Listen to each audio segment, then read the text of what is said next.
bližimo tehnologije, da im olakšamo učenje i da budu sutra ljudi koji će se znati snalaziti u ovom našem svijetu. U tom našem nastojanju da saznamo glas učenika, išli smo na anketiranje dvije grupe učenika. Učenike tehničke škole u Zagrebu, željezničke tehničke škole, i to 3. razreda, i naše specijalne goste ovdje koji su s nama u srcu danas, a to su učenici 4. razreda koji od prve godine od kad su stupili u školu uče informatiku kao izvannastavnu aktivnost. S njima je i njihova učiteljica Suzana Donatov, koja je isto tako u funkciji ne samo učitelja razredne nastave svih onih predmeta koji su planom i programom predviđeni, nego je i njihov učitelj informatike. Njih smo intervjuirali, njih smo testirali, odnosno 4 razreda osnovne škole Trnsko smo intervjuirali preko anketnih upitnika i vidjet ćemo što nam oni mogu reći, a ovdje su s nama, što smo jako zadovoljni da su došli, da nam i ovdje izravno kažu što oni misle o našim nastojanjima da poboljšamo njihove dane u školi i njihovo učenje. Ja bi na početku isto tako predstavila učenike koji su s nama, ali u Zadru, i molila kolegu Kadića da se javi i da predstavi učenice medicinske škole Ante Kuzmanića u Zadru, koje će danas biti isto s nama, da čujemo njihov glas u vezi sa njihovim radom i napredovanjem u školi koja je izabrana na globalnoj razini inovativnom istraživačkom školom. Kolega Edine, da li se čujemo? Čujemo se. Ili vi mene čujete? Evo sad smo se čuli. Sad se i vidimo. Pretpostavljam. Evo, to su moji učenici drugih razreda, učenici 4. razreda i oni će se sami predstaviti kad budemo došli na temu. Za sada drago nam je da sudjelujemo u ovom okruglom stolu i veliki pozdrav iz Zadra. Hvala. Evo, zaista drago nam je da ste s nama, da smo se uspjeli okupiti jer eto učenici su jako zauzete i sa praksom i sa nastavom, slušanjem nastave i praćenjem, tako da evo ovo nam je drago da su ipak nekako uspjele odvojiti svoje vrijeme za ovaj naš glas koji želimo da se čuje što dalje, jer prema tom glasu koji ćemo čuti od učenika ćemo onda i dobiti neka iskustva i na temelju toga se orijentirati u našim daljnjim nastojanjima da se olakša i poboljša učenje i da se promovira i škola i inovativnost i sve ono što je zadaća svih u nas u sustavu. Ja bih sad molila naše uvodničare, a uvodničari su nam kolegica Saida Deljac, koja je provela anketu među svojim učenicima. Kolega Igor Rukljać je nenadano morao otputovati, tako da evo nije danas s nama, a ne može nam se ni pridružiti na udaljenoj lokaciji jer je on na jednom seminaru kojem neizostavno je morao prisustvovati, tako da eto ostala nam je još kolegica za koju nismo najavili na početku, međutim ono što smo se dogovarali, ipak smo uspjeli dogovoriti na kraju prije 2 dana i tu nam je Sanja Srdelić iz privatne ekonomsko-informatičke škole koja će isto tako nešto izložiti o projektima u njihovoj školi i o glasu njihovih učenika. Pa ja molim kolegicu Saidu da nam izloži ono što je predviđeno i što je obradila. Dobar dan svima, ja sam Saida Deljac, evo danas ću vam prikazati rezultate ankete koje sam provela s učenicima u razredu škole. Negdje smo anketirali oko točno 108 učenika, mada nisu neki odgovorili na neka pitanja, tako da za neke odgovore ima 108, negdje ima malo manje. To su bili učenici drugih i trećih razreda, smjera tehničar za računarstvo i tehničar za logistiku i špediciju i vidjet ćemo što su oni rekli o nekim svojim stavovima vezano za primjenu ICT-a u škole. Bilo je negdje oko 12 pitanja. Prvo pitanje koje su imali je koliko često njihovi nastavnici koriste digitalne sadržaje u okviru svoje nastave. Pritom se mislilo i na PowerPoint prezentacije, i na Word dokumente, i na bilo kakve sadržaje koji se izvode na računalu. Njih 6, odnosno 7% gledajući postatku su rekli da neki nastavnici to nikada ne koriste. Pretpostavljam da su to recimo predmeti kao što je možda tjelesni, nekakvi takvi predmeti koji možda oni ne mogu izvode se recimo u dvorani pa onda ne mogu imati digitalne sadržaje. Povremeno njih 46% koriste, a negdje 47% često koriste. S tim da ćemo vidjeti kasnije u kojim je to najčešće predmetima. Kad se pitalo dalje kakvi su to digitalni sadržaji koje nastavnici koriste u okviru svoje nastave, rekli su da najviše koriste te kombinirane, pritom su naglasak stavili na vlastite sadržaje. Znači nastavnici najčešće izrađuju neke svoje PowerPoint prezentacije, svoje vlastite sadržaje u koje integriraju izvorišta ili dijelom sadržaja koje pronađu na webu ili imaju neko drugo izvorište za takve sadržaje. Znači kombiniraju ili dorađuju tuđe, ali rjeđe preuzimaju kompletno gotove tuđe materijale. Kad sam ih dalje ispitivala, odnosno u anketi postavila pitanje kakvi su ti digitalni sadržaji, koliko koriste recimo animacije, simulacije ili bilo kakve druge video zapise, znači isključila prezentacije i Word dokumente, znači ove interaktivne digitalne sadržaje, onda se, kao što vidite, da taj postotak da se u jednom nastavnom predmetu nisu koristili takvi oblici digitalnih sadržaja, bilo je 26%, njih odgovorilo u nekoliko 38%, a u jednom ili dva predmeta 36%. Što znači da takvi interaktivni digitalni sadržaji se koriste u manjoj mjeri nego što se koriste statični digitalni sadržaji u smislu PowerPoint prezentacije ili dokumenata. Kad sam ih pitala koliko često koriste računalo za pisanje domaće zadaće, veći broj je odgovorio da to radi povremeno, mali broj da oni to često rade, znači da koriste računalo za pisanje domaće zadaće i njih 41 od tih 108 je reklo da nikada ne koriste računala prilikom pisanja domaće zadaće.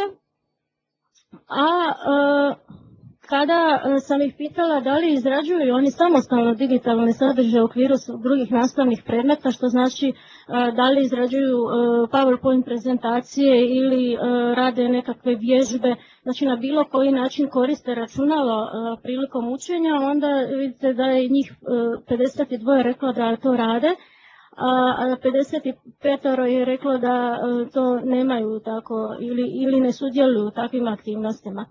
Znači, kroz različite projekte oni ipak dosta sudjeluju u samoj izradi tih digitalnih sadržaja, osim onih što dobivaju od nastavnika.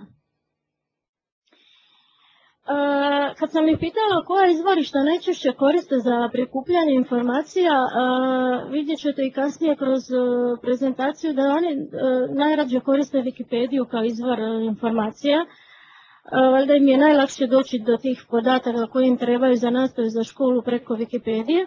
U manjoj mjeri školske web stranice i jako malo portal za škole, a ostale portale ili ostale izvorišta su zastupljena negdje oko 19%, što znači da im je taj oblik zapisivanja informacije kao wiki možda najzgodniji i možda najlakše mogu prikupiti te sažetke tih informacija kroz Wikipediju.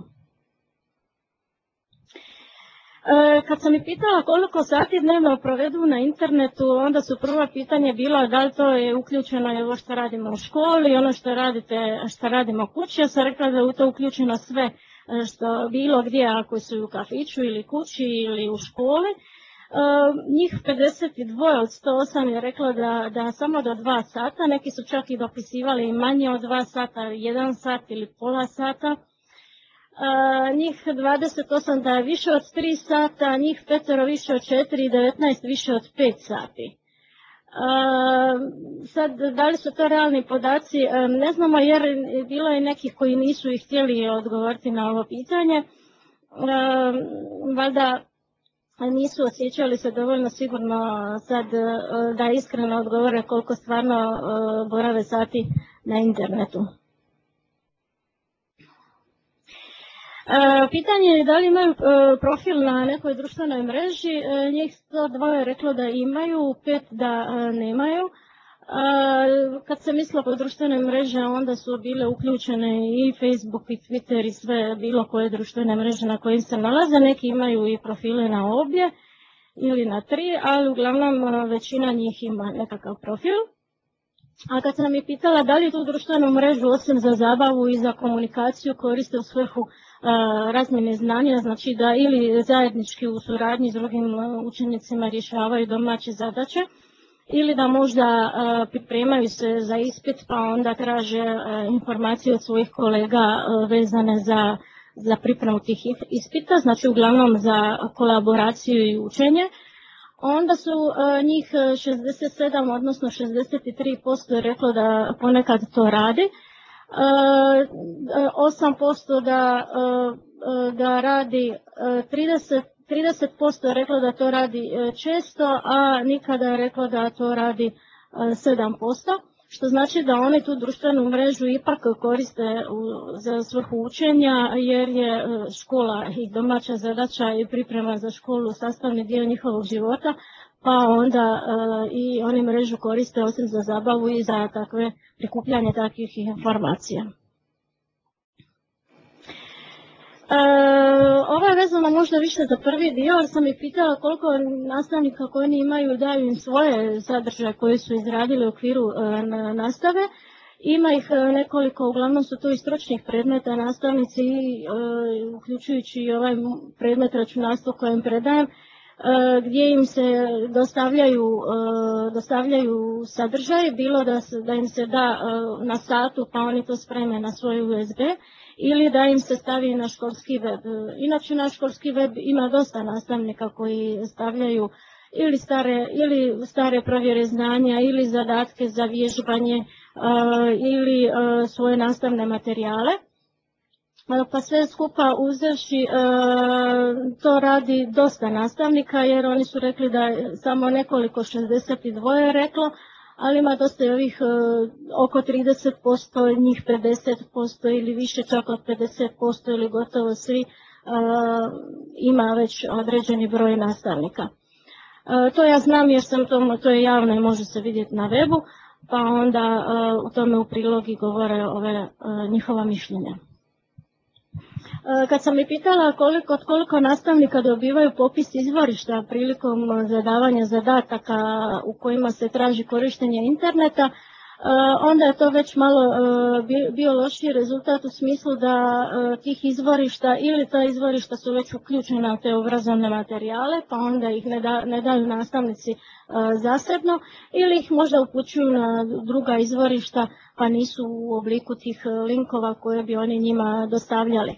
Ili su možda u udžbeniku pa onda su naveli da samo njih nekoliko daju takve popise izvorišta, a da ovi ostali im manje daju. Znači samo nekoliko nastavnika, ali da ovisi o predmetu koji uče. Kada sam je pitala da što je njihovo mišljenje o tome da li bi bili uspješniji u učenju u radu kada bi se više digitalni sadržaji koristili u nastavi, većina njih je odgovorila da bi bili uspješniji, međutim po meni je isto dosta velik broj ovih koji smatraju da bi bili isti, da to ne bi bitno utjecalo možda na njihov stav prema učenju ili možda na njihov rezultat, a njih jako mali broj, samo od tih 108-600 je smatralo da bi bili manje uspješni, što znači da ipak korištenje tehnologije u nastavi digitalnih sadržaja u principu pospješuje učenje, nikako baš negativno ne utječe na učenje, što su i učenici sami rekli. Evo, to bi bilo sve što se tiče ove ankete.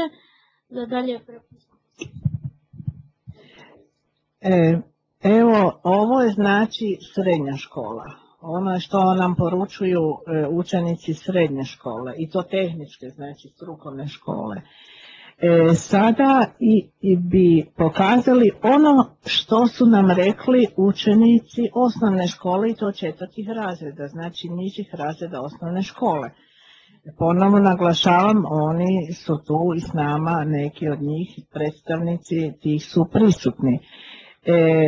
Učenici koji su bili anketirani su jedni koji uče informatiku od 1. razreda, drugi koji ne. I to polovica uči, polovica ne uči. Znači 2 razreda uče informatiku od 1. razreda osnovne škole kao izvannastavnu aktivnost, a 2 razreda ne uče. I ono što smo htjeli ovdje vidjeti, kako se njihovi odgovori razlikuju s obzirom na to učenje i ne učenje informatike. Dakle, koja su njihova mišljenja, što da nekako iščitamo iz njihovih anketnih odgovora, zapravo da li nam učenje informatike pospješuje učenje i u drugim predmetima. Evo nas, kao što je gospođa Turčić rekla, to su bili 2 skupine učenika, oni su iz osnovne škole Trnsko, jedni uče informatiku, drugu ne, pa ćemo u stvari kroz pregled tih rezultata davati pregled onih koji uče i onih koji ne uče informatiku. Ovo je prvo pitanje je vezano za starost učiteljice koja im predaje informatiku, jer smo u stvari, poznato je da možda mlađi učiteljima je bliža tehnologija i informatika, pa je i to možda jedan važan element prilikom odgovora na pitanja ili stava učenika prema tehnologiji. Ono što smo ih također pitali je koliko često učitelji koriste računalo u nastavi. Naravno da oni koji su uče informatiku češće koriste njihovi učitelji računala zbog toga što im i kroz informatiku, a možda i kroz druge predmete koje oni već imaju u 4. razredu više koriste i prezentiraju sadržaje kroz računala. Pa su tako i rezultati idu u tome u prilog. Da više koriste računala oni koji uče nego oni koji ne uče, što je i razumljivo kad se govori o nastavnicima. Kad smo ih pitali koje digitalne sadržaje koriste ti učitelji u okviru svoje nastave, ovo smo pitanje samo pitali ove učenike koji uče informatiku, Onda su također, kao i kod srednje škole, rekli da više koriste vlastite PowerPoint prezentacije ili vlastite materijale koje kombiniraju sa ovim materijalima sa weba ili drugim materijalima. Znači, to je rezultat isti i za osnovnu i srednju školu, što govori tome u prilog da nastavnici se valjda osjećaju ugodnije ili im je draže kad mogu kombinirati različite sadržaje nego kad preuzmu tuđi i onda po tuđem materijalu rade nastavu za svoje učenike. Što je i meni isto osobno draže kad mogu kombinirati. Kad smo pitali u kojim nastavnim predmetima najviše se koristi računala, za one koji uče informatike, tu je navedeni hrvatski jezik, matematika, glazbena kultura, likovna kultura, tjelesna kultura, strani jezik, vjeronauk i priroda i društvo. Onda je priroda i društvo zauzela prvo mjesto, gdje 57% je njih odgovorilo da najviše koriste računalo u prirodi i u društvu. Zatim slijedi hrvatski jezik i tu su i strani jezici, dok u nekim predmetima kao što je tjelesna, likovna i glazbena kultura, oni su rekli da uopće ne koriste računalo. I u vjeronauku mislim također da je rečeno ne. Matematika da, ona ima 8% i sasvim je razumljivo što se i ona koristi, što se u tom predmetu koristi računalo. Kad smo ih pitali da li koriste računalo za pisanje domaće zadaće, lektire i sl., tu su rezultati dosta podjednaki, što znači da i oni koji ne uče informatiku i oni koji uče informatiku ipak koriste to računalo u svrhu učenja i pisanje zadaća. Da, imaju sigurno kod kuće, pa onda kod kuće ih koriste u te svrhe. Čak su i oni koji ne uče informatiku rekli da često koriste u te svrhe računalo, čak i više nego ovi koji uče informatiku. To je taj razlog možda što više kod kuće da koriste u svrhu učenja. Za pitanje pomaže im računalo u učenju, opet su rezultati približno jednaki, što znači da i onima koji uče i onima koji ne uče informatiku računalo pomaže u učenju, što govori prilog da ih ima i 18 od 45 i u jednoj i drugoj skupini, dok onima koji uče ima ih 24 u skupini gdje ponekad im koristi, a ovdje 21, znači i onima kojima ne koriste u jednoj i drugoj skupini je broj jako mali. Na pitanje koje web stranice najčešće koriste za prikupljanje informacija kojim se daju da prikupljaju informacije vezano za neke projekte gdje moraju istraživati podatke, za one koje uče informatiku su rekli također da najviše koriste Wikipediju, kao i oni isto koji ne uče informatiku, opet je rezultat isti kao i u srednjoj školi, da im je to omiljeni nekako izvor sadržaja za prikupljanje u smislu učenja. Zatim, na drugom mjestu su opet školske web stranice i jedna i druga skupina opet rekla da traže na školskim web stranicama obrazovne sadržaje koji su im bitni za nastavu. Zatim tu su podostalo neki drugi portali, druge web stranice, a što se tiče portala za škole, u manjoj mjeri su i jedno i drugi rekli da od tih sadržaja njega koriste u manjem postotku. Kad smo ih pitali za što, u koje svrhe najčešće koriste internet, kao što vidite i jedni i drugi su rekli da najmanje koriste za slanje i primanje elektroničke pošte, što je opet ide u prilog tezi da nove generacije, da je to njima zaostala tehnologija slanja i primanje pošte, dok mi možda stariji dosta tu uslugu najviše koristimo, ali ta usluga njima nije baš zanimljiva i neinteresantna. Vjerojatno bi isto tako odgovorili srednjoškolci, dok za zabavu koriste u najvećem postotku, što je i normalno i razumljivo, ali dosta koriste i za učenje, ja bih rekla, i jedna i druga skupina i oni koji uče i ne uče informatiku za učenje u velikom postotku koriste računala. Kad smo i ovu skupinu mlađih pitali koliko sati dnevno provedu na internetu, isto su rekli da najviše do 2, isto su pisali, dopisivali 30 minuta, 1 sat. Znači oni su, možda mi mislimo i da jesu previše na internetu, a po ovim njihovim odgovorima ispada da nisu uopće.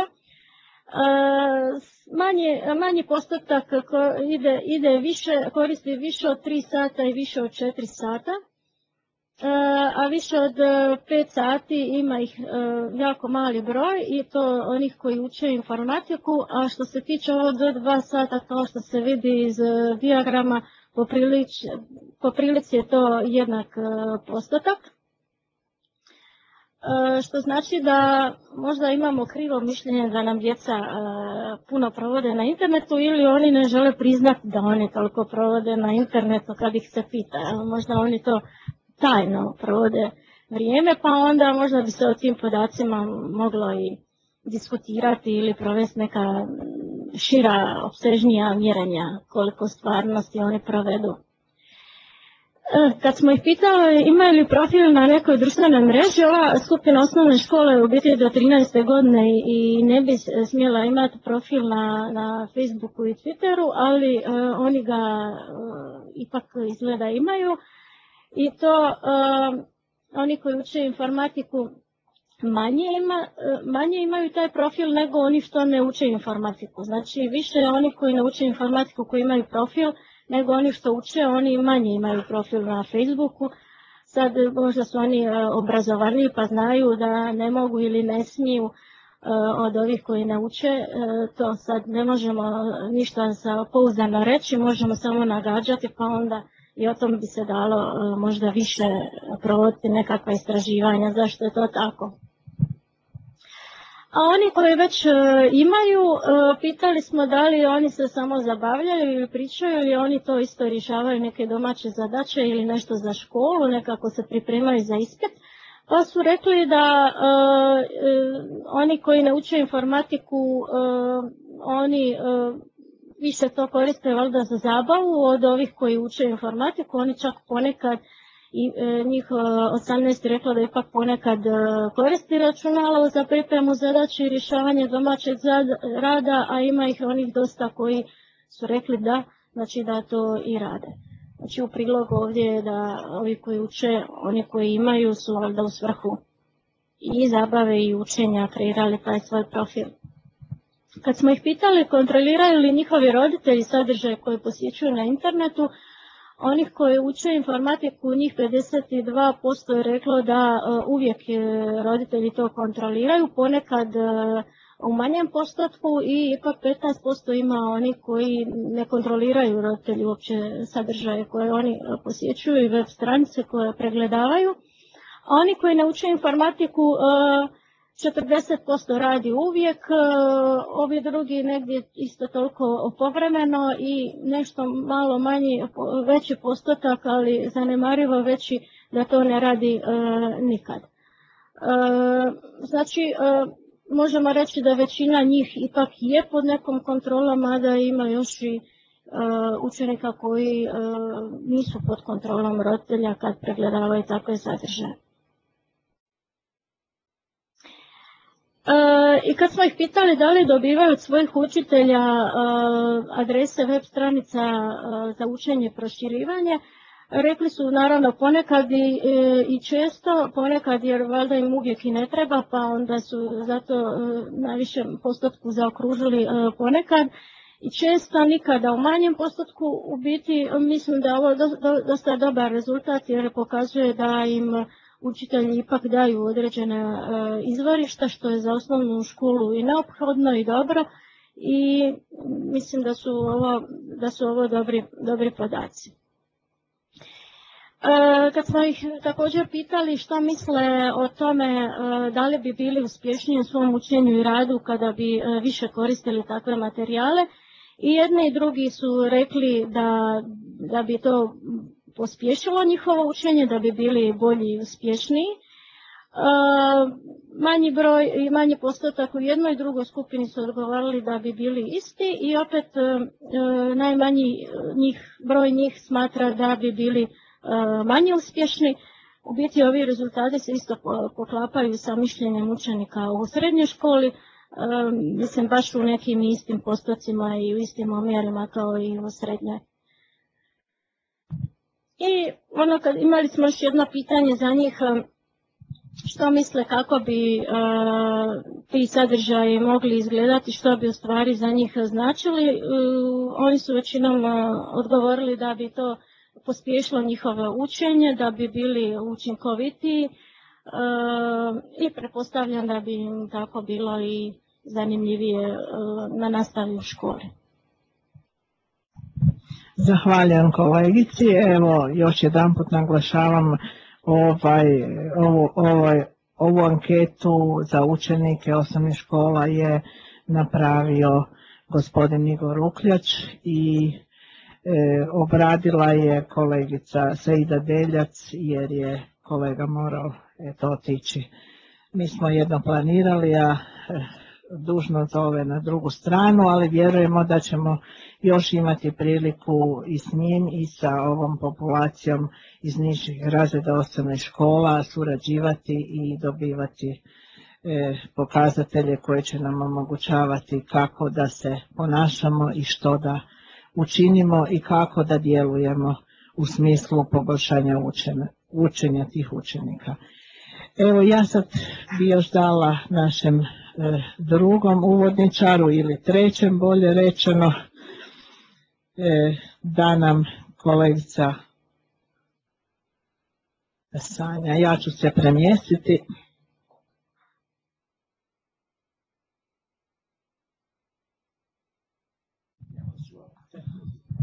Hvala.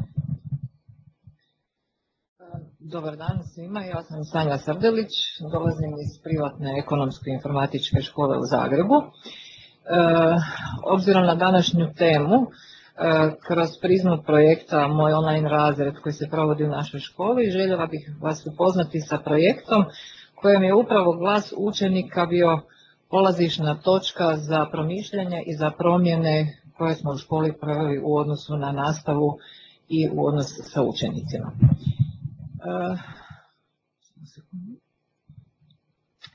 Na početku ću vas kratko samo obavijestiti nekim osnovnim informacijama o našoj školi. Predstavit ću vam projekt Moj online razred i njegove sastavnice, odnosno predmetne web stranice. Potom ću izložiti mišljenja naših učenika pa i njihovih roditelja vezanih uz predmetne stranice i projekt, te vam prikazati planove koje imamo za buduće školske godine. Prije svega u našoj školi svi nastavnici su informatičke pismene osobe koje redovito i prije ovoga projekta koriste ICT u nastavi.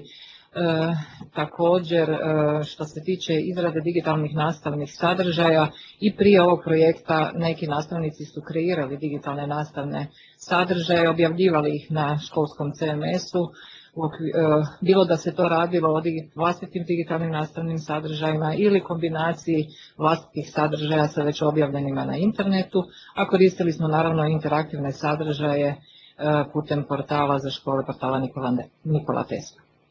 Ono što je bio naš cilj je uvesti e-learning u nastavu u svim predmetima, tako da osim onih kolega koji su ranije već objavljivali svoje digitalne nastavne sadržaje, cilj i ideja je bila, dakle pokazala se potreba da zapravo imamo digitalne nastavne sadržaje iz svih predmeta koje se uče u našoj školi i da to bude izvedeno na unificirani način, dakle da bude jedinstveno za sve predmete. Pored toga, elektroničku komunikaciju sa učenicima i roditeljima imali smo i ranije, pa tako sad samo nastavljamo dalje i bolje. Ono što naša škola nudi je i školski Facebook koji je poprilično posjećen. Nudimo također i Skype konzultacije za učenike koji su recimo duže bolesni ili za roditelje, imamo često roditelja koji ne žive u Zagrebu sa svojom djecom, međutim nažalost ta opcija nije baš dovoljno iskorištena.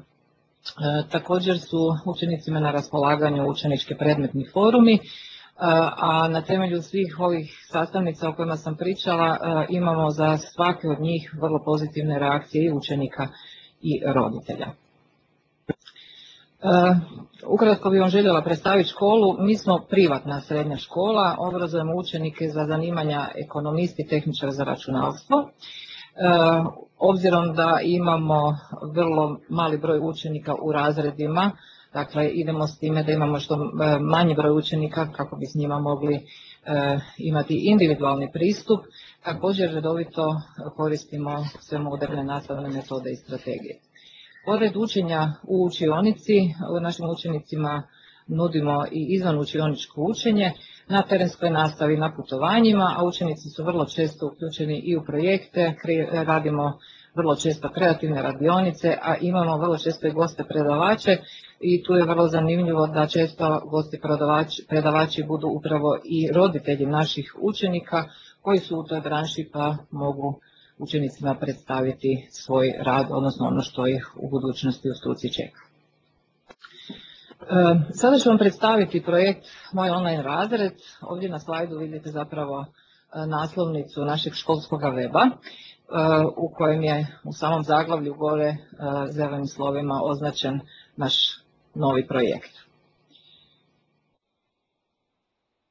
Idejni začetnik projekta je kolegica Sofija Pinjušić-Čurić, ovdje s nama prisutna, a nosioci projekta u ovoj školskoj godini su, pored kolegice, naravno svi nastavnici iz doslovno svih predmeta koji se predaju u školi i njime su obuhvaćeni učenici prvih razreda.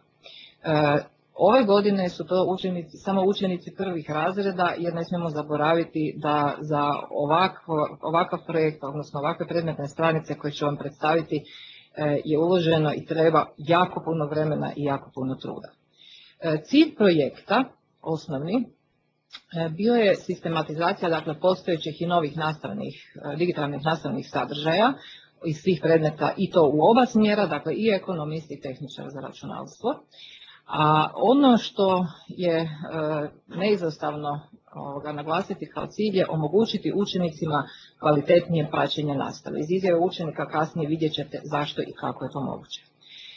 Pored toga cilj je bio i stvaranje navike redovitog praćenja i rada tih predmetnih stranica, privikavanje na e-learning u praksi, jer ne smijemo smetnuti s uma da je e-learning stvar koja više nije stvar budućnosti, već danas imperativ u obrazovanju. Pored toga, željeli bismo uz pomoć tog projekta uključiti naše učenike u e-društvo i ono što je izuzetno važno u obrazovanju, pripremiti naše učenike za cjeloživotno učenje. Osnovne sastavnice, odnosno elementi projekta Moj online razred zapravo su predmetne web stranice koje su objavljivane, odnosno koje postoje u okviru postojećeg školskog weba. Znači, radi se o Carnetovom CMS-u za škole koji imaju svi škole na raspolaganju, s time da smo ih mi za vlastite potrebe dodatno prilagodili. Osnovni elementi, odnosno cjeline školskog predmetnog weba jesu uvodne obavijesti koje su zajedničke i za ekonomiste i za tehničare, potom predmetne obavijesti, dakle po pojedinim predmetima, nastavni materijali i cjelina Pitaj profesora, što je zapravo učenički forum za taj predmet. Predmetne obavijesti, dakle, uključuju sljedeće elemente. Po logiranju pomoću Carnetovih korisničkih podataka na Moj online razred, prije svega dobivamo zbirne obavijesti, dakle najsvježnije vijesti iz svih predmeta. Na sljedećem slajdu ćete vidjeti kako to izgleda, gdje zapravo prema redoslijedu objavljivanja one najsvježije vijesti iz svih predmeta, dakle i iz oba smjera, budu prikazane učenicima. Zatim predmetne obavijesti za pojedini predmet, kada dođu na predmetnu stranicu, uključuju raspored provjera znanja po zanimanjima, dakle tablice sa točnim rasporedom i pismenih ispitivanja, usmenih radova koje trebaju objaviti, zadaća itd. Potom rokovi za predaju radova, seminarskih radova, referata, domaćih zadaća. Obavijesti o novo objavljenim digitalnim nastavnim materijalima za određeni predmet i naravno, da ne bi sve bilo samo za učenje i obveze, tu objavljujemo i razne zanimljivosti koje se mogu povezati s predmetom o čijoj se stranici radi. Evo ovdje su primjeri ne znam koliko dobro vidite. Dakle, ovaj gore primjer je primjer onih zbirnih obavijesti, dakle najsvježije vijesti, tako je na primjer prva gore vijest kolegice za računalstvo, posljednja vijest obavijest o pismenoj provjeri, ispod toga je kolegica koja predaje knjigovodstvo s bilanciranjem ima obavijest da je objavila nove nastavne materijale. Sa desne strane vidite primjer rasporeda pisanih i usmenih ispitivanja za jedan razred. Ovdje u sredini imamo jednu zanimljivost vezanu uz predmet fizika koju je kolega povezao, a dolje su recimo primjeri obavijesti o novo objavljenim digitalnim nastavnim materijalima. Ovo je prikaz predmetnih obavijesti, dakle podsjetnik na rok za predaju referata i radova, podsjetnik na provjeru znanja koja će se održati sa uputama gdje i kako i sa kojim materijalima se najbolje pripremiti. I ovo su 3 primjera za engleski, njemački i talijanski gdje su kolegice obavijestile učenike da su objavljeni novi nastavni materijali.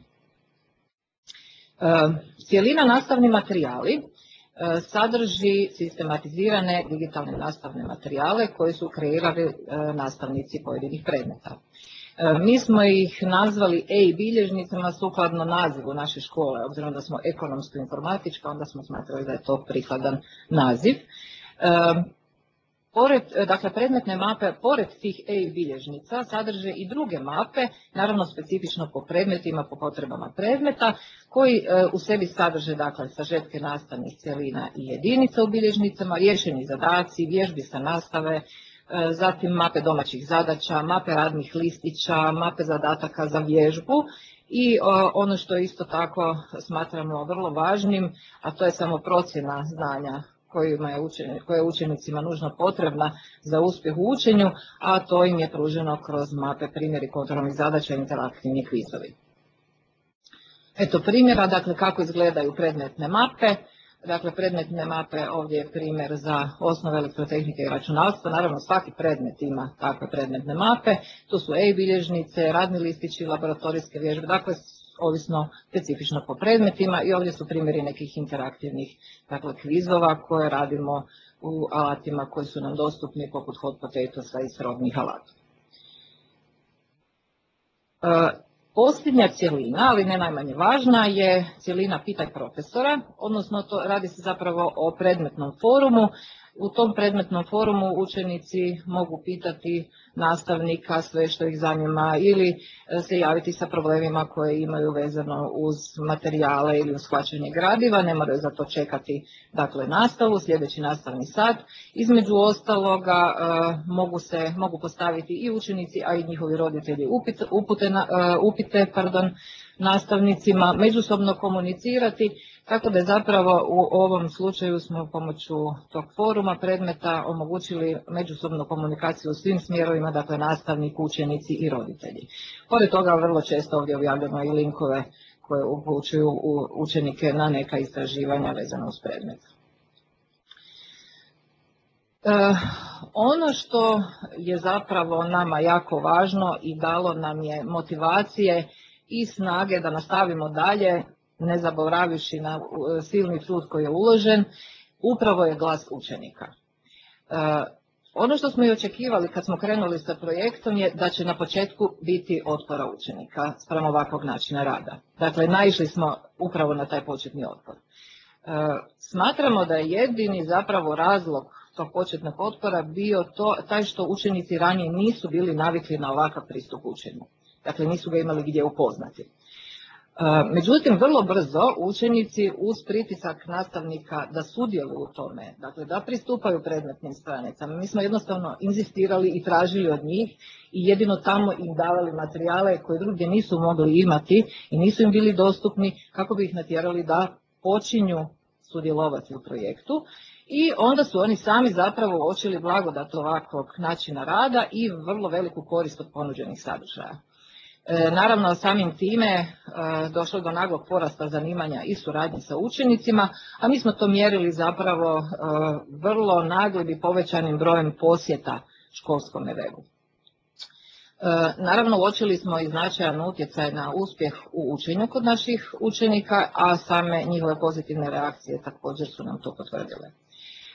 Kako svaki projekt, odnosno sve što radimo, uvijek ima svoje dobre i loše strane, tako smo zapravo analizirali ovaj naš projekt razgovorima i anketama sa učenicima i sa zadovoljstvom možemo ustvrditi da zapravo jedina negativna strana ovoga projekta koju su učenici naveli je zapravo bila nemogućnost izmišljanja isprika. Vidjet ćete, ja sam sada ovdje navela nekoliko citata učenika. Primjerice, učenici uglavnom u svojim tekstovima kojima su opisali projekt izražavaju zadovoljstvo ponuđenim sadržajima. Ono što nas osobito veseli da gotovo svi uz poneke iznimke redovito, gotovo svakodnevno prate ono što nastavnici objavljuju na webu, koriste sve materijale koje im nudimo za pomoć pri učenju i eto tako Lucija kaže da je na stranici škole gotovo svaki dan gleda raspored sati, nešto što su profesori rekli da pogledamo. Također kaže, moji roditelji su zadovoljni jer s tim mogu vidjeti što sam taj dan imala u školi i imam i kakvu zadaću. E sad ona negativnost, ali meni se to baš ne sviđa jer onda im ne mogu nešto slagati. Moj tata je stalno na toj stranici, kaže Lucija. Malo ovako je i šaljivih bilo izjava. Stjepan kaže da mu ta stranica znatno pomaže, da mu može pomoći za bolji uspjeh. Također ono što je Boris naveo, što smatramo izuzetno važnim, a to je da gotovi materijali mi olakšavaju praćenje nastave, zato što ne moram pisati puno u školi, nego mogu paziti što profesor priča. Neki učenici su se tu pohvalili sa svojim redovitim pristupom. Također, većina učenika je navela to da im znatno olakšava učenje. Također, jedna učenica je rekla da kada sam bolesna i kad nemam snage pisati, onda mogu s online razreda skinuti sve što su moji radili u školi, stavim tu fascikl i ne moram prepisivati jer ne znam koliko gradiva. Super je to što imamo. Jedna učenica, dakle Matea, pohvalila je forum i rekla je sljedeće: najbolje od svega što imamo je onaj forum gdje možemo pitati profesora što nas zanima, a da ne moramo čekati da dođemo u školu, jer bi do tada to vjerojatno zaboravili. I sad ovdje ima također još nekoliko izjava kojima učenici hvale projekt, smatraju da im znatno pomaže učenju, u rješavanju gradiva. Također Mateju se sviđaju zanimljivosti koje objavljujemo, a Fran Josip je rekao da je to super stvar i opet ona negativnost, samo mi ponekad ide na živce jer ne možemo se izvući sa tim nisam bio i nitko mi nije rekao. Roditeljima se odmah ideja svidjela jer su mogli kontrolirati što imamo za zadaću i referate. Volio bih da ideja opstane. To je ono što nas je ponukalo da idemo dalje i da ne odustanemo, pa su naši planovi zapravo daljnji razvoj digitalnih nastavnih sadržaja i to ne samo unapređenje postojećih, već razvoj sadržaja za sva 4 razreda koja se školuju u našoj školi. Ono što želimo uključiti u predmetne webove su i učenički e-portfolio kojim bi se pratili njihov rad i napredovanje u svim predmetima i također i objava napretka učenika na predmetnim stranicama. Skype konzultacije koje su ponuđene, a vrlo malo se koriste, želimo još više aktivirati, naročito kad se radi o bolesnim učenicima ili roditeljima koji su na Zagreba. Naravno, nastaviti koristiti društvene mreže u komunikaciji, razmjeni informacija, znanja i iskustava. Ono što iz svega zapravo smo mi kao škola zaključili je da u svakom slučaju primjena ICT-a, predmetnih webova koje smo im ponudili ovim projektom i e-komunikacijom imamo izuzetno pozitivan učinak na uspjeh učenika. Ono što nas veseli je što učenici pozitivno reagiraju i prihvaćaju novi pristup učenju, odnosno e-learning koji je sveprisutan, a također smo svjesni da već sada imamo, a i dolaze nove generacije i učenika i roditelja, te se mi kao škole moramo nužno prilagoditi tim novim generacijama. Naravno, te generacije uključuju tehnologiju i e-zajednice i one postaju danas imperativ u obrazovanju, stoga su inovacije u obrazovanju nama kao školi nit vodilja. Eto, ovo je bio kratki prikaz onoga što smo imali, pa kasnije ako budete htjeli imat ćemo nekoliko pitanja. Evo.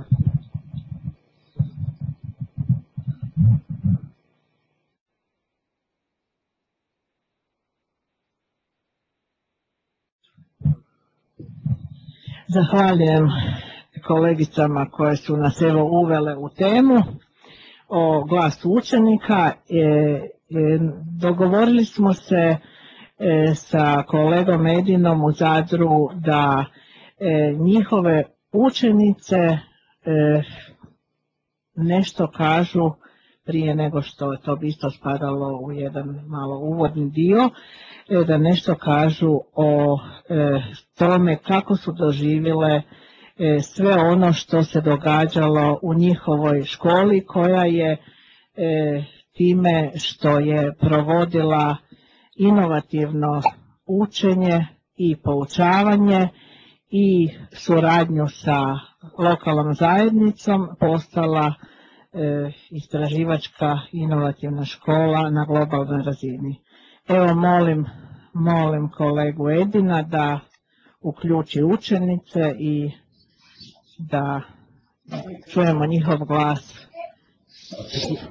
o tome kako je njihovo promišljanje i što misle o onom što se do sada dogodilo i naravno da li su zadovoljne i ponosne na svoju školu i na svoj status zapravo u takvom okruženju. Nadam se da se čujemo, je? Čujemo se. Dobar dan svima. Evo, prvo ćemo predstaviti učenike po redu. Ne čujemo Edine, nismo čuli. Sada nismo čuli imena. Šime. Sad čujemo. Angela, Lora, Sabrina, Lucija, Marija, Lucija. Nažalost, ako možeš ti ponoviti imena, bilo bi nam drago, ali nismo sva čuli dobro. Šime smo čuli jako dobro. Sad sljedeći. Dakle, kolega, ja se ispričavam učeniku da sam ja rekla samo učenice, jer ima i učenika, pa evo da dobro je da smo njega prvog čuli i to jako glasno. Ja sam Marta, Lora, Angela, Sabrina, Lucija, dakle druga, Lucija treća i Marija. Jeste zajedno svi čuti? Eto, hvala. Sada smo čuli, uglavnom. Smo malo prestramežljivi, tako da ima malo problema s njima. Oni jednostavno pokušavaju sada dokučiti što i o čemu reći. Tako da ja pretpostavljam da bi bilo bolje da im se na neki način postavi pitanje ono što nekoga interesira iz onog mog izlaganja koje je bilo prije o inovativnosti naše škole. Dakle, većina ovih učenika sudjelovala je, recimo kao dečko sa jedno, ja mu nažalost ne znam točno ime jer je on iz 4. razreda Šime, ali ne znam prezime, on je sudjelovao i na videokonferencijama, sudjelovao je u razmjenama sa zdravstvenom školom Maribor, također je sudjelovao na nastavi, na udaljenoj nastavi, dakle gdje je on kao fizioterapeut slušao predavanje, nastavu iz učionice u Mariboru, a oni smo njima također dio svoje nastave odrađivali, sudjelovao u medici na Bjelolasici, dakle gdje su prezentirali projekt koji su zajedno učenici radili. Kolegica također, ti si bila također na medici, sudjelovala se nekim od projekata. Koji su projekti sudjelovali? Medici na Bjelolasici projekt. Razmjena učenika iz Maribora.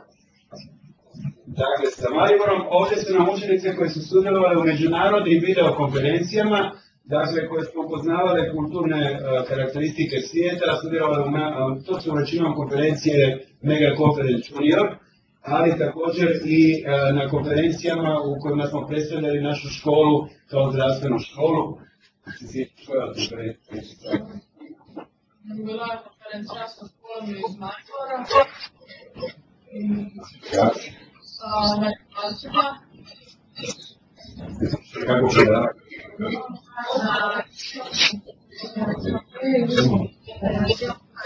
Operacija oka, da. Edine, tebe jako dobro čujemo, ali ja ne znam da li radi ovih klupa ili radi položaja, kad dodaš tamo mikrofon onda ne čujemo. Ili čujemo neke glasove, onako, ne riječi nego neki glas pa se prekida. Dobro, evo pokušat ćemo još jedan put. Dakle, ono što je bilo, što sad naglašavam, to su videokonferencijska predavanja, dakle gdje su pojedini od ovih učenika bili na predavanjima doktora Silvestrina o AIDS-u, neki su od njih promatrali operacije iz Zadarske bolnice, zatim operacija oka iz poliklinike Svjetlost. Mislim da bi bilo najbolje da ih sami vi pitate neko pitanje vezano uz to, možda je tako najbolje. Evo, ja ću pitati jedno pitanje. Pitaću da svaki kaže ono što je smatrao da mu je u čitavom tom njegovom školovanju i učenju i kroz taj projekt bilo najinteresantnije i gdje misli da je stekao iskustva koja ne bi inače mogao steći da je išao klasičnom nastavom. Evo, ja sam Angela Štelarska-Pecaren, ako niste čuli prije. U drugom mjesecu smo išli raznih učenika u Vepkah Maribor. Cilj razmjene je bio upoznati njihov način predavanja, znači išli smo na njihova predavanja na nastavu, te smo išli na njihovu praksu u bolnicu. To mi je jako pomoglo zato što sam uočila puno promjena, puno razlika između naših predavanja, te naših bolnica, pa tako odjela, a i načina rada. Inače, da nije bila ta razmjena, vjerojatno bi samo mogli pretpostavljati kako je tamo i kako oni to rade, ali sa razmjenom smo stvarno uočili dosta različitosti i vrlo nam je jako pomoglo i upoznali smo jako dobro društvo i ekipu i stvarno ljudi tu stvarno odlični rade i znaju svoj posao.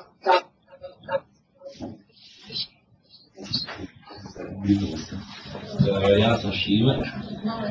Evo, mi smo imali znači videokonferenciju također sa Mariborom. Mi smo znači njima pokazivali masažu leđa, oni su nama pokazivali masažu lica. Oni su znači kozmetička škola, tu smo isto neko iskustvo s toga. Dalje, ćemo vi koji ste sudjelovali u mega konferencijama, što se vam svidjelo, što mislite da ne biste vidjeli?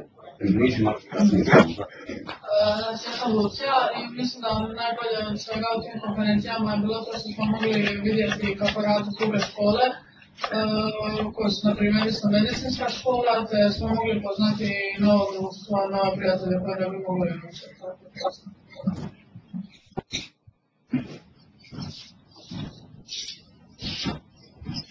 Malo su siromeženi, pa ne znam što dalje.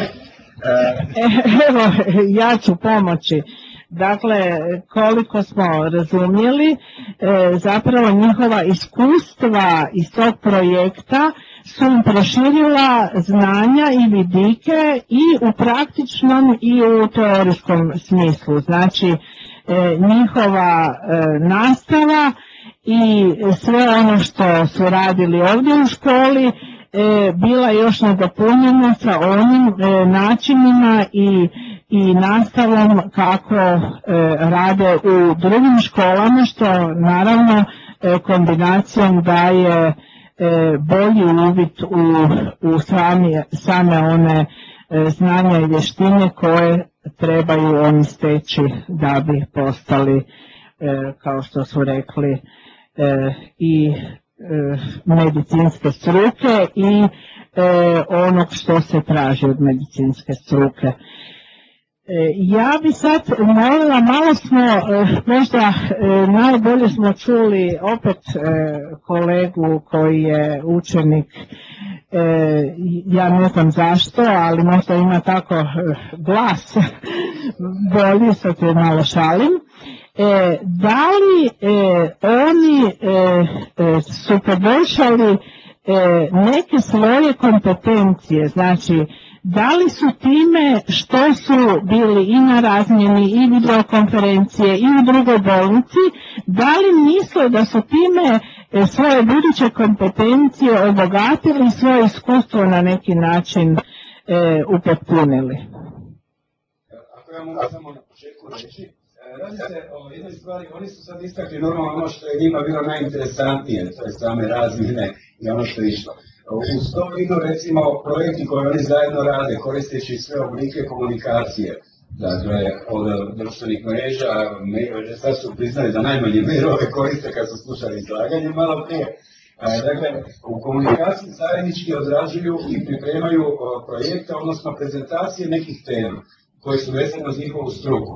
Ali ono što je interesantno i upravo pogođeno ovo pitanje, o tome smo razgovarali onako, kada smo bili Newtoni, te kompetencije. Naime, mi u našoj školi spremamo učenike za medicinske struke, a imaju samo 1 godinu nastave informatike, odnosno računarstva. Samo 1 godinu po 1,5 sat tjedno.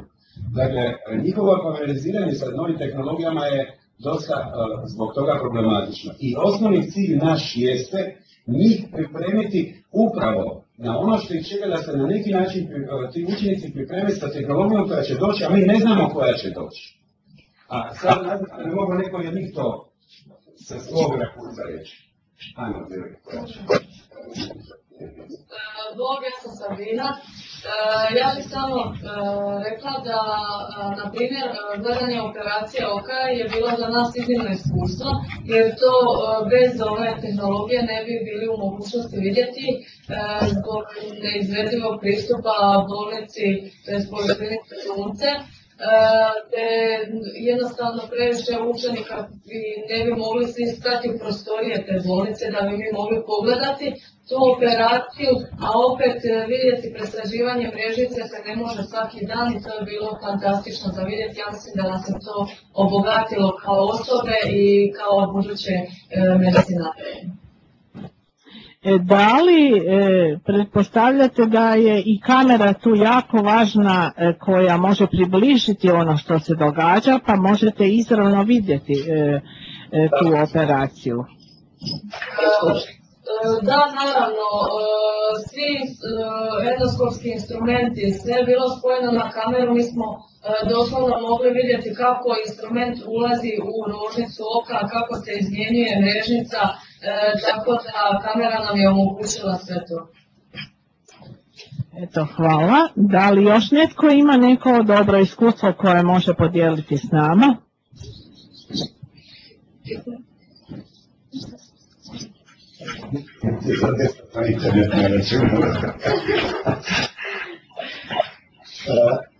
Ništa, evo, novo je jedino to da smo sada krenuli sa, kako smo dobili potpuno cijeli sustav škole u wirelessu, sada učenici pristupaju nekim novim edukacijskim sadržajima i komunikaciji sa, ja sam krenuo sa prvašima i drugačima, nadam se da uskoro i ostali profesori.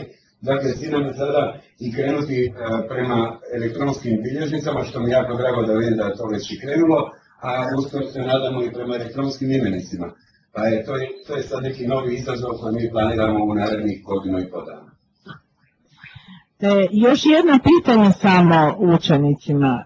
Vi ste sada slušali ovo što su nam rekli naši iz mlađih generacija, znači 4. razreda.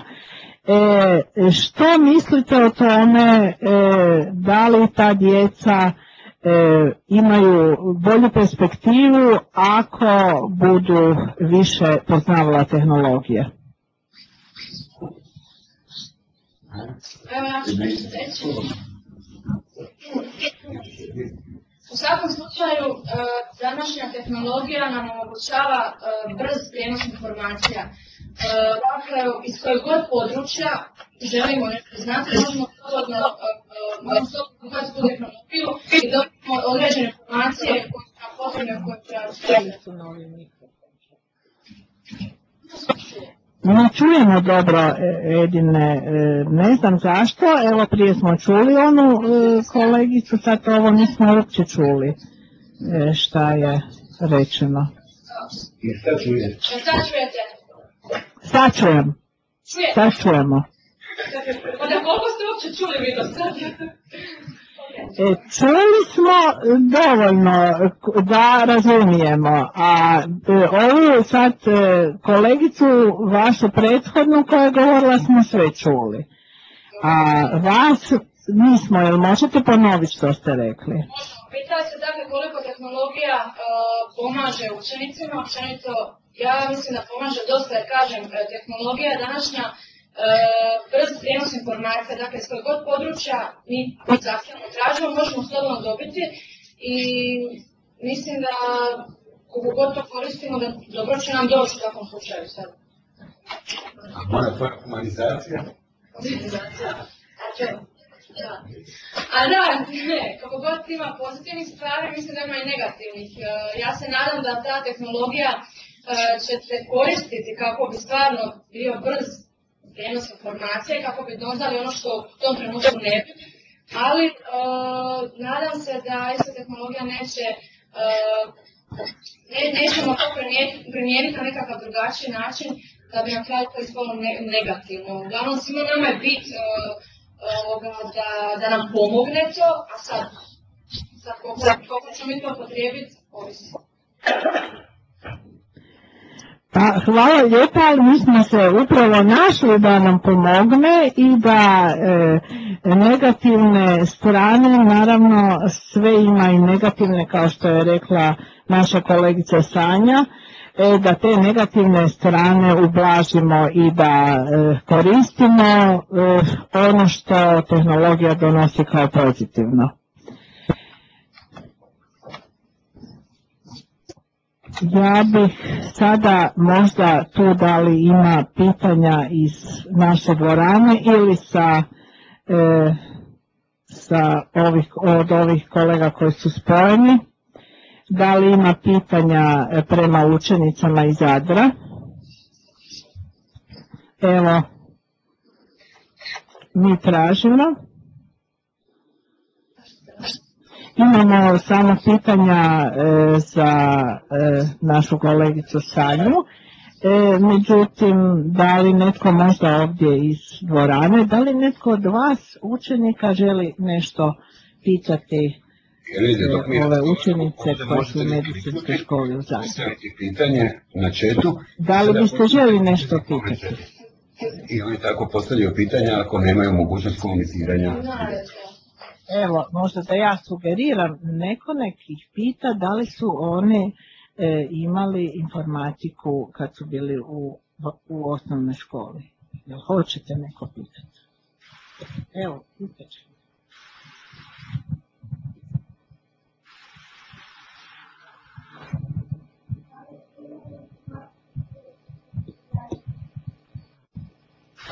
Osnovne škole. Hoćeš se predstaviti? Ime. Reci da ko pita. Ja sam Dominik Brletić i pitam vas jel ste imali informatiku od 1. do 4. razreda škole. Jeste čuli pitanje?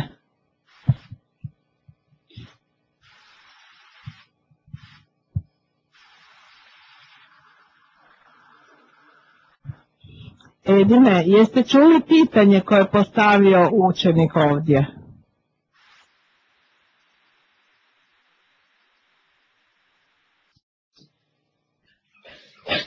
Čuli smo pitanje. Ne čujete? Edine, čuli ste dobro. Evo, molimo odgovor. Nismo imali informatiku u nižim razredima osnovne škole, tek od 5. razreda pa do 8. i to na informatiku je išao samo učenici koji su željeli i to samo određeni broj učenika.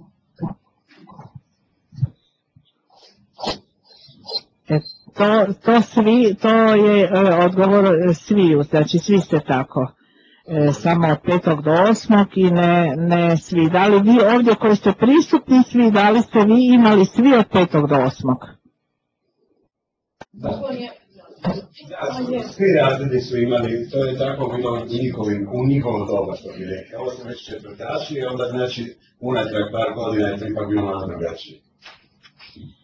Da, a znači da ste zapravo imali jednu podlogu da ovdje naiđete u medicinskoj školi na dobre uvjete i možete svojim prethodnim znanjima zapravo produbljivati ono što je u cilju vaše struke. Evo, hvala. Možda da li učenici vaši imaju postaviti neko pitanje našima tu imamo ovdje 7 učenika i učenice.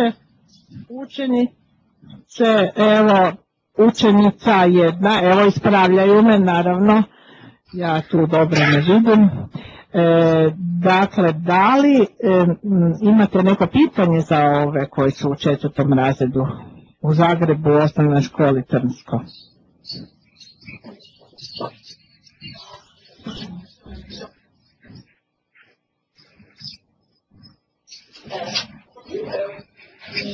Ajde, mikrofon je tipe. Ajde, poslušajte, nemojte, samo priđi bliže, moraš blizu jako. Pitanje je da li učenici koriste znači, internet u svojim školskim zadaćama.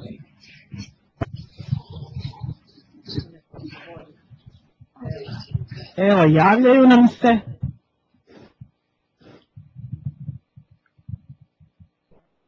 Ja sam Antonija Papac, ponekad koristimo internet u svojim školskim zadaćama.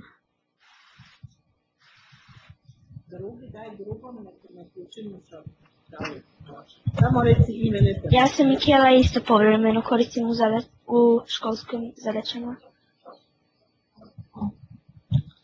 Da li vam pomaže ta internet, da li vam je lakše raditi? Evo, čuli ste povremeno, to je već velika stvar u 4. razredu, povremeno koristiti za školske zadaće, naravno prema anketama najviše za zabavu, ali i za učenje isto tako podjednako kao što smo vidjeli, što je zaista dobar trend i oni su jako zadovoljni da vam kažemo da su došli ovdje i da sudjeluju evo u ovom našim razgovorima, odnosno zahvaljujem sada Zadru, da li još Edine nešto ima se za reći iz Zadra. Naravno da očekujemo da i dalje naša inovativna istraživačka škola cvijeta i da još dalje surađujemo i vjerujem da ćemo imati opet prilike se dalje čuti na ovim našim okruglim stolovima i po drugim temama. Ja bih se zahvalio ime učenika, jedno mi je žao što su bili daleko više govorljivi i vrlo aktivni, dok je bilo odmjutano, ovako su se dosta stisli zemljom od svega. Nadam se da sljedeći put će biti puno kvalitetnijih razgovora, a normalno da ćemo mi nastaviti s inovativnostima kao i do sada. Tako jasno, naši drugaši koji su očito kašeni sad odlaze, ali evo zato su nam ovdje mlade snage iz 2. razreda koji će nastaviti njihovim stopama. Jedan veliki pozdrav svim učenicima i vama iz Zadra. Hvala, pozdrav i vama. Evo, drago nam je bilo da smo čuli i da su nam se pridružili. Znamo, već smo razgovarali prije da oni moraju dalje na svoje zadatke, pa evo, a i ovi četvrtaši koji odlaze, drugi će njih nastaviti njihovim stopama. Hvala vam puno i pozdrav iz Zagreba. Nadamo se da ćete i dalje do kraja ove naše današnje sesije biti s nama, oni koji mogu, naravno. Evo sad ćemo ova pitanja koja su se postavila putem interneta probati odgovore naći. Ja bi molila kolegicu Sanju da odgovori, vjerojatno vidite šta je postavljeno. Hvala. Vidjela sam, prvo je bilo pitanje koje se sada više ne vidi, da ga ne zaboravimo odgovoriti. Bilo je pitanje vezano uz starosnu dob naših nastavnika u školi koji provode ovaj projekt. U našoj školi većina nastavnika je mlađe životne dobi i srednje životne dobi, tako je to. Mislim da je klasično kao i u ostalim školama. A na ovo drugo pitanje koje je vezano uz nastavne materijale sljedećih godina, gospodin Dobraća je pitao hoće li s novom nastavnom godinom učenicima ostati dostupni prošlogodišnji materijali. Pretpostavljam da je mislio na učenike prvih razreda koji sad imaju, naravno oni će biti dostupni kao arhivirani materijali. Drugo pitanje, hoće li novim učenicima škole prošlogodišnji materijali biti dostupni u cijelosti ili će se objavljivati prema tijeku svladavanja nastavnih sadržaja. Mislim da ćemo to učiniti kao i ove godine. Bila je nedoumica oko toga da li ih objaviti odjednom sve ili postepeno, međutim zaključili smo da kada bismo odjednom objavili sve materijale za cijelu godinu, da bi to moglo zapravo preplašiti učenike s količinom materijala, pa smo se odlučili na objavljivanje u tijeku svladavanja. Dakle, kad se odradi nastavna jedinica, objave se materijali koji su vezani uz tu nastavnu jedinicu, pa pretpostavljam, odnosno vjerujem da ćemo tako raditi i u sljedećoj godini. A na treće pitanje, to vjerojatno i kolege dosta zanima, da li su postojali problemi pri uključivanju ostalih kolega i kolegica u projekt i kako su riješeni.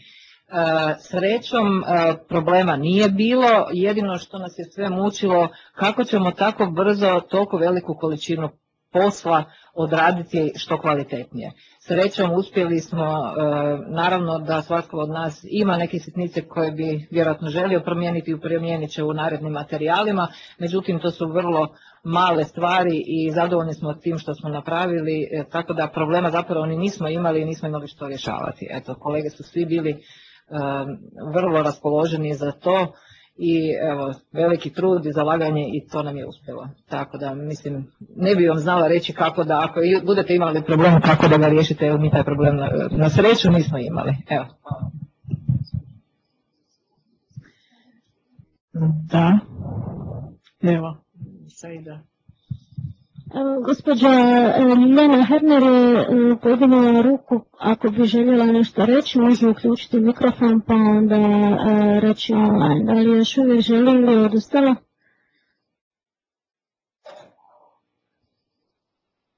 Dobro, ako bude htjela neka se javi onda u nastavku pa ćemo je dati da nešto kaže. Evo, da li netko u dvorani ima nešto za pitat? Evo, kolegice tu.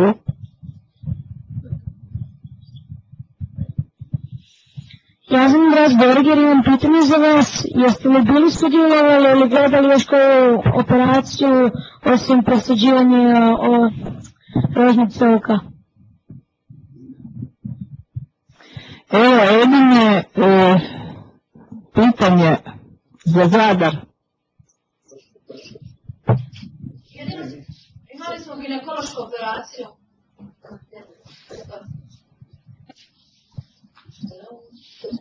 Jel se čujemo? Sad se čujemo, samo smo čuli ginekološku operaciju, da li još nešto? Ne, ginekološku operaciju rožnice oka, mrežnice. Dobro, evo, dobili smo odgovor. A da li su nešto vidjeli osim preko pomoću kamere, da li su negdje sudjelovali u nekim manjim zahvatima direktno u ambulantama? Nismo, još nismo. Opet se gubi nam glas. Još nisu. Oni sada su 4. razred, tek sada će krenuti na prakse koje zahvaćaju i te institucije. Tako da je upravo i to jeste prednost toga što su mogli odrađivati i gledati ono što ih čeka. Dakle, vidjeti što radi sestra za vrijeme operacije oka ili operacije nekakve ginekološke i slično, a sad će oni odlaziti tek u ambulante, u bolnice koje idu po odjelima u svojim vježbama. To je već jedan drugi dio nastava. Hvala lijepo. Da li je ovaj učenik zadovoljan sa odgovorom koji je dobio? Je, evo, klima glavom da je zadovoljan. Da li još imaju učenici nešto pitati medicinsku školu u Zadru? Ima netko drugi još šta pitati? Pitajte slobodno. Tu ste zato da kažete što mislite i što vas interesira. Evo, zahvaljujemo onda Zadru na odgovorima. Kao što vidite, zainteresirali ste naše učenike iz 4. razreda. Ja bi sad nešto postavila vama pitanje kad vi nećete pitati više, odnosno vjerujem da ćete još nešto smisliti što bi bilo interesantno da saznate. Da ono pitanje koje ste u anketama radili, a to da imate profil na Facebooku. Recite, koliko od vas ovdje ima profil na Facebooku? Slobodno sad recite, nemojte Dobro. Hvala vam šta ste, da, hvala. A da li vi znate da baš to i nije dozvoljeno? Kako ste se vi prijavili na taj Facebook? Šta ste napisali za godinu rođenja? Pa meni sestrična bila napravila Facebook još prije i ona mi je bila napisala godinu rođenja, a ja sam samo birao ime i to je to. A je li pravu godinu rođenja tvoju napisala? A nije. A nije. A to znaš? To znam. To znaš. A da li znaš zašto ne dozvoljava Facebook prije 13. godine? Ne znam baš. Nisi razmišljao o tome? Evo jedan tamo kolega tvoj zna. Znam zato što ima puno nasilja preko Facebooka i ne smiju imati zato mlađi od 13 godina. A jesi ti doživio nasilje preko Facebooka? A nisam, sva sreća. Sva sreća. Eto, nije dobro, znači, a ko je tebi otvorio tvoj? A meni je sestričina prošle godine za novu godinu. A sve su sestrične, znači, tu dobro. A šta si stavio, zašto ti misliš da to nasilje ima, na primjer, šta si stavio na taj Facebook? Pa stavio sam na početku, nisam svoju sliku umetno, nisam bitno onog najboljeg igrača mog i onda zato nisam htio, ali sad onda ja sam metno sliku. A zašto nisi na početku htio metnu sliku? Ne znam. Ne znaš, a je li ona ti rekla da ne metneš ili ti nisi? Da, ona mi je rekla da metnem tek kasnije sliku, zato što je ona mi je rekla da ne, zato što ona isto nije metnula sliku prvo. Dobro, a evo javlja nam se drugi koji će vjerojatno znati objasniti zašto to tako. Ja isto na početku nisam stavila svoju sliku, zato što smo se na početku boljeli, a poslije kada smo duže vremena provodili na Facebooku smo se opustili, prestali smo se bojati i onda smo poslije stavili svoje slike. A šta misliš zašto ta slika nešto onda znači na tom Facebooku? Pa zato što postoji mnogo ljudi s kojima smo posvađani ili koji su posvađani, naši mama i tata, ali tako nešto i onda nam oni mogu, zato što na internetu, na Facebooku, preko Facebooka, preko imena se može svi podaci naći, mogu doći doma do nas i ne znam sve što ne, može svašta biti. A jesi onda stavio sve podatke? Nisam. Stanuješ i šta? Nisam ja stavio sve podatke na Facebook, jedino što ja mi je ime i prezime. A šta misliš da li bi bilo bolje da bude i to nekako drugačije, barem da ime bude drugo ili prezime drugo? Bilo bi bolje. A zato da te neko ne može... Zato da niko ne zna kako se ja zapravo zovem, nego samo prijatelji koje ja poznajem, koje imam kao prijatelji na Facebooku. Upravo tako. Evo još jedan kolega tvoj hoće nam nešto reći. Ja više ne idem baš na Facebook, a opasnost Facebooka jest da može svakakvi hakeri biti na njemu i ući nam u kompjuter i svašta napraviti. A kad si išao? Pa išao sam prije, više ne. Sad sam ga deaktivirao. Deaktivirao si. Dobro. Uglavnom svi se slažete da to baš i nije previše dobro i da treba biti oprezan općenito sa takvim stvarima. Jel tako? I Facebookom i čime još?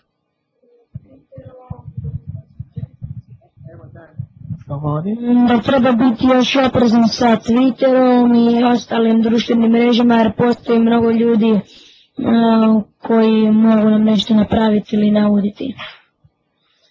Evo, dobro da to znate, već kad ste ilegalno na tim društvenim mrežama, barem da se znate postaviti da se sačuvate, da se nešto ne dogodi što ne bi bilo drago ni vama, niti vašima, ni prijateljima, ni roditeljima. Da li netko možda ima postaviti pitanje našim učenicima u dvorani? Evo, vidite da su oni stvarno aktivni. Dobar dan. Dobar dan. Ja sam Dražen Marković iz osnovne škole Miroslava Krleša u Zagrebu. Zanima me, znaju li naši učenici zakrati osobne podatke u svom slučaju na Facebooku?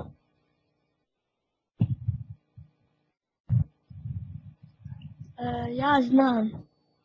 Odemo na info, ja mislim, možemo sakriti e-mail, možemo sakriti da nam ne mogu gledati slike i više ništa. A možemo i promijeniti ime da nam je neko lažno. Mi možemo sakriti svoje podatke tako da samo prijatelji svojim, čak niti prijatelji ne mogu gledati naše slike niti osobne podatke, a i kada se već pričlanjujemo na Facebook, onda nikad ne stavimo svoje prave osobne podatke, nego samo, kako se zove, državu u kojoj živimo i dalje nema potrebe staviti osobne podatke, jer što sam već rekao, ima svakakih ljudi.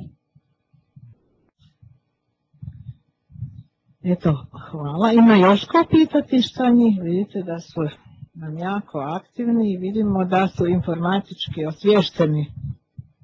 Htio bih ja još nešto reći, ako mogu kao savjet. Znam dosta učenika koji su imali probleme za Facebooka. I ja bih savjetovao da ako neko pošalje poziv na Facebook, da vam bude prijatelj, da ga prvo nazovete telefonom, da provjerite da je to zbilja ta osoba, pa tek onda da prihvatite. Evo. Možda se čini preoprezno, ali ja bih to savjetovao. Da ne bi neko koristio svoj lažni identitet da bi vama poslao poziv za prijateljstvo. Eto, zahvaljujemo. Da li ima pitanja drugi za naše učenike? Evo, imamo izuzetnu priliku, njihovi roditelji su i pristali da oni danas budu s nama i imamo priliku da sad ih čujemo, mlađe koji su se eto veselili da dođu s nama razgovarati. Možda nešto iz ankete ono koje ste ispunjavali. Da li neko pitanje je vama bilo posebno teško odgovoriti ili posebno lako odgovoriti ili su sva bila ista? Možda ono s roditeljima. Ono pitanje koje je odmah slijedilo nakon toga, da li imate svoj profil na mreži nekoj socijalnoj, nakon toga je bilo pitanje da li vaši roditelji kontroliraju ili da li su s vama kad ste na internetu. Pa je dosta bilo odgovora da nikada. Što se tiče roditelja, ajde recite vaš odnos roditelja u vezi sa... Pa recimo ja uvijek kada sam na internetu, pošto imamo kompjuter na boravku, moja mama uvijek tamo nešto radi, kuha ili tako nešto i uvijek svako toliko, svake 2 minute pogledavam i na kompjuter što ja radim i gdje gledam.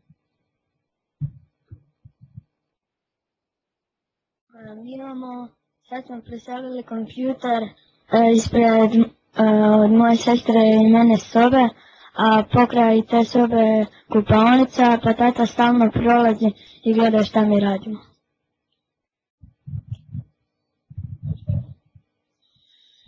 A da li daju roditelji neke upute u vezi s tim?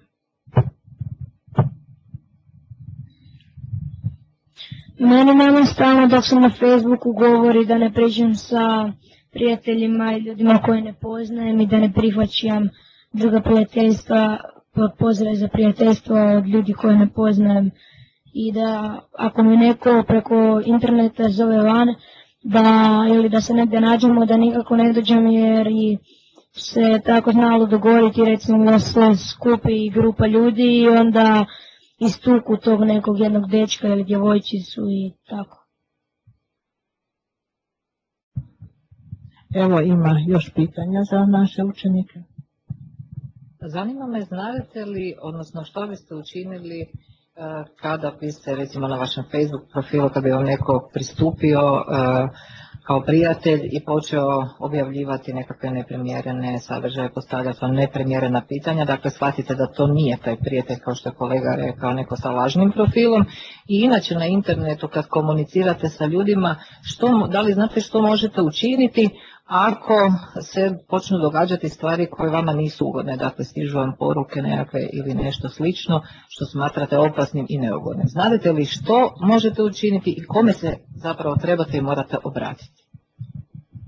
Možemo ga izbrisati sa Facebooka, sa svog profila, a možemo se i obratiti roditeljima ili nazvati tog prijatelja da vidimo da to on pravi.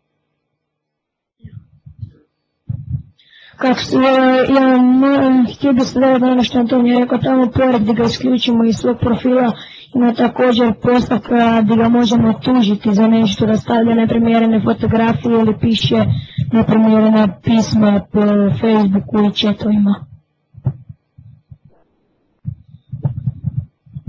Ja bi isto njega zbrisao sa Face, ali bi to kao što je Andreas rekao da možemo ga prijaviti, piše dole prijavi osobu tu, onda zbog čega i rekao bi tati ili mami da mi to rade, onda bi, ne znam, tata bi mi vrda rekao da zbrišem Face ili tako nešto.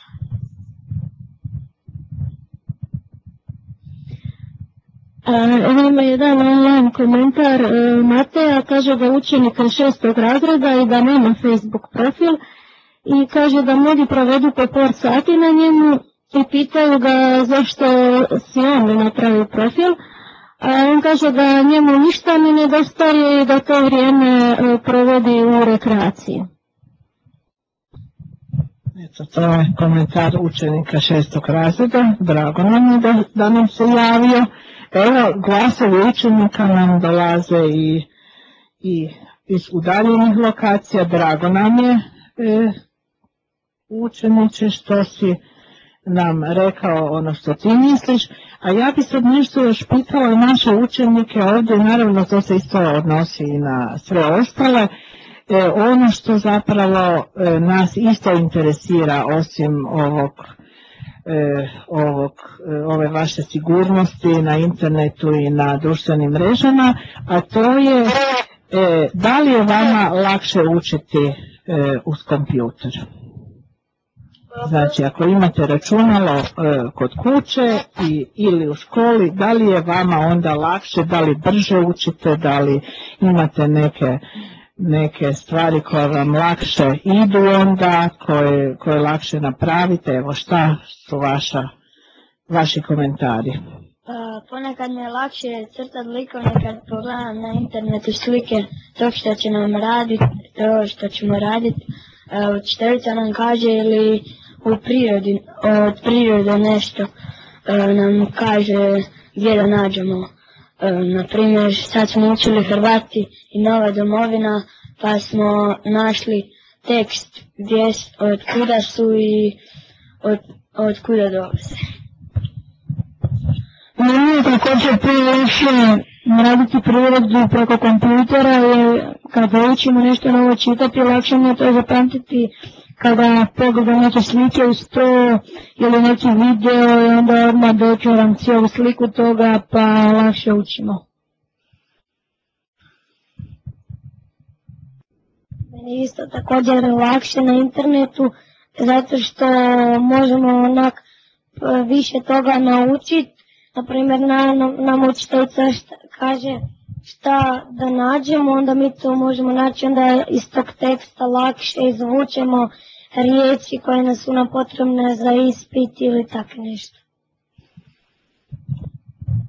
Da li bi možda nam učenica rekla šta ona misli o tome učenju uz pomoć računala? Mislim da je lakše kompjuter zato što iz prirode i društva uvijek naučimo nešto novo i onda nas učiteljica odvede na informatiku da to još proučimo.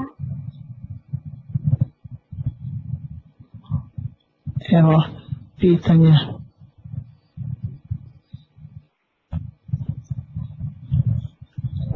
Jedno pitanje je za učenike, ja sam Darko. Kada dobijete za domaću zadatak i tražite sadržaje na internetu iz prirode i društva, iz povijesti, iz biologije, kako znate da je to što ste pronašli zaista dobro i da je točna informacija?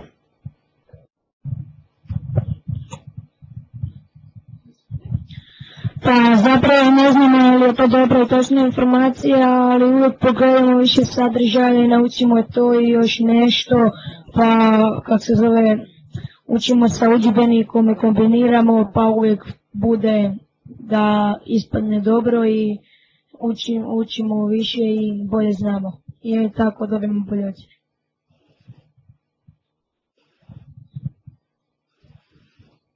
A šta nam?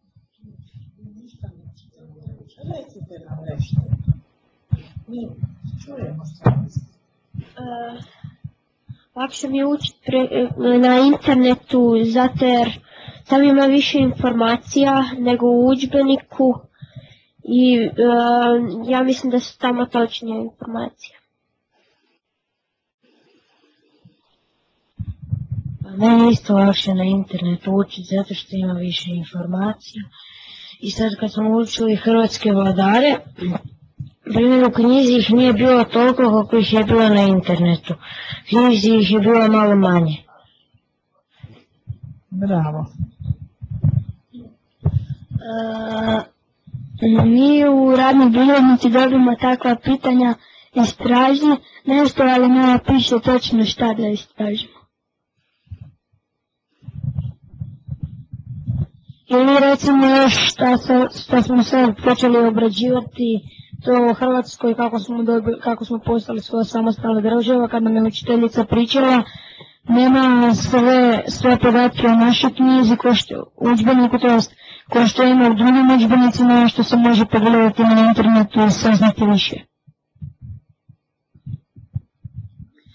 Sad jedno pitanje vašoj učiteljici.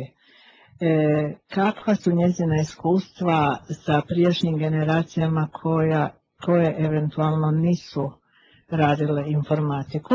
Ja moram ovdje isto naglasiti da je gospođa koja je ovdje došla nama bila sudionica u Microsoftovom projektu gdje su se održavali tečajevi za učitelje razredne nastave iz ICT-a, znači ono što je organizirao tadašnji Zavod za školstvo i Microsoft Hrvatska, i u kojem projektu je odziv učitelja razredne nastave bio enorman. Mogu reći da nismo mogli obuhvatiti samo u gradu Zagrebu one učiteljice koje su htjele doći, jer smo imali ograničena sredstva i ograničeni broj tim projektom, i drago mi je da ju mogu ovdje pozdraviti sa ovim jako dobrim učenicima. Vidimo da stvarno ne samo iz ICT-a nego i svega su dobri, i da ju zamolimo da nam kaže kakva su njezina iskustva u ono prije i sadašnje, da li je ta tehnologija donijela i koliko je donijela dobroga, ili ako je nešto donijela što baš nije dobro, što treba popraviti.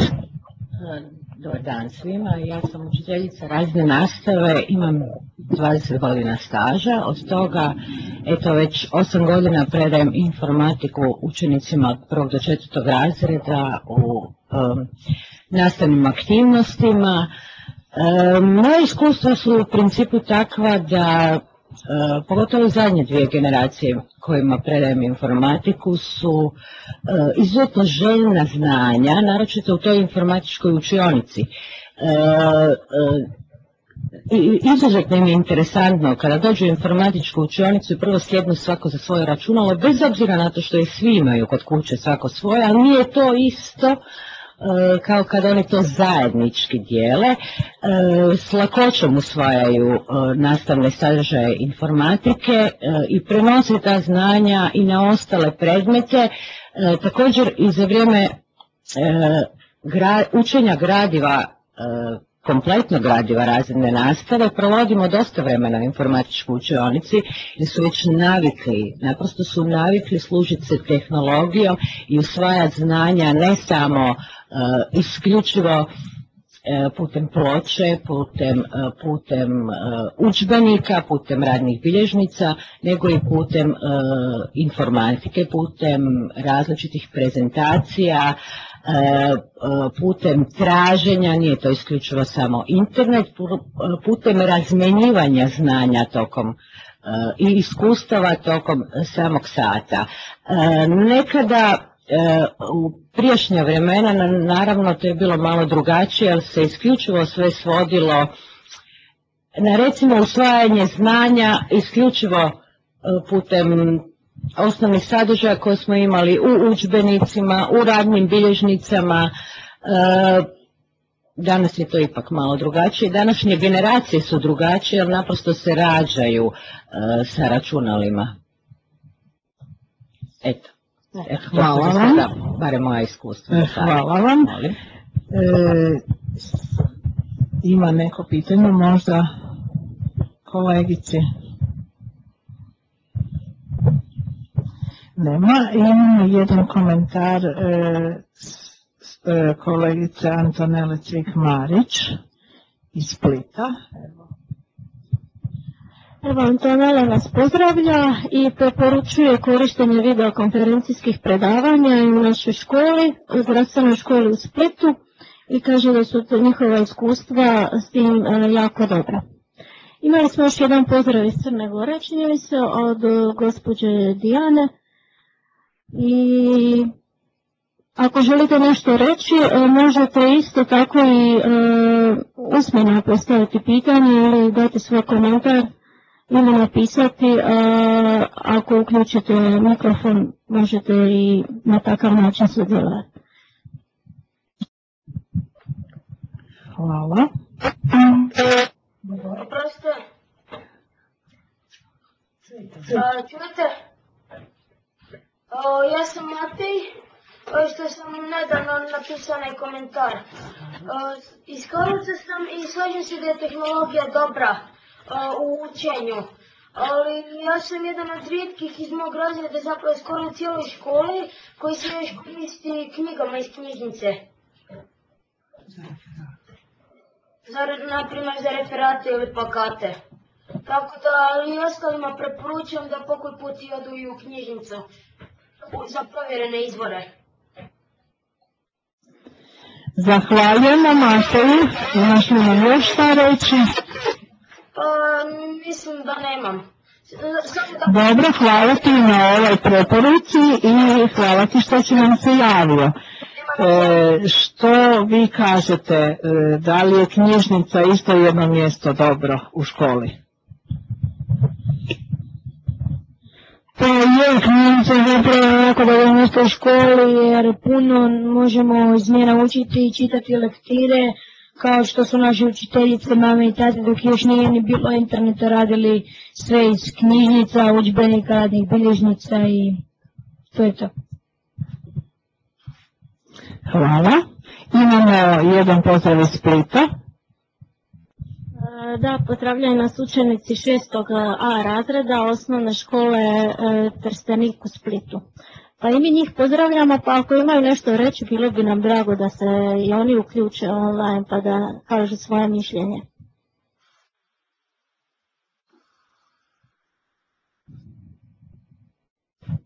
Šesti razredi već imaju i izborni predmet informatiku, oni su već iskusni u korištenju interneta, pa bilo je dobro da nam se jave.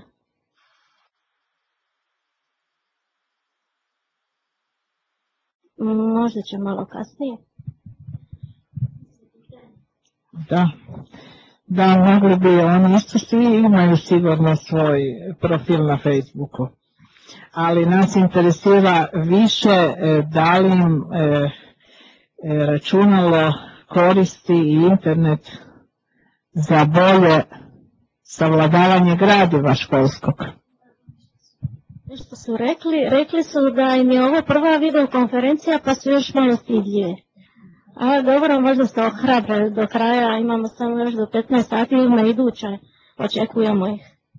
Evo možda na idućoj gdje ćemo malo govoriti o roditeljima i o suradnjama i isto tako nas interesiraju uvijek glasovi učenika i ja mogu odmah sad reći, vidim po izrazima lica kolega ovdje kod nas u ovoj našoj dvorani, da su zapravo, isto kao i ja, iznenađeni sa ovim odgovorima učenika. Stvarno ste, što se kaže, potkovani i u znanju i u korištenju tehnologija i u sigurnosti, a isto tako imate i dobre komunikacijske vještine, moram reći. Zaista ste nas iznenadili i drago nam je da su nam učenici 4.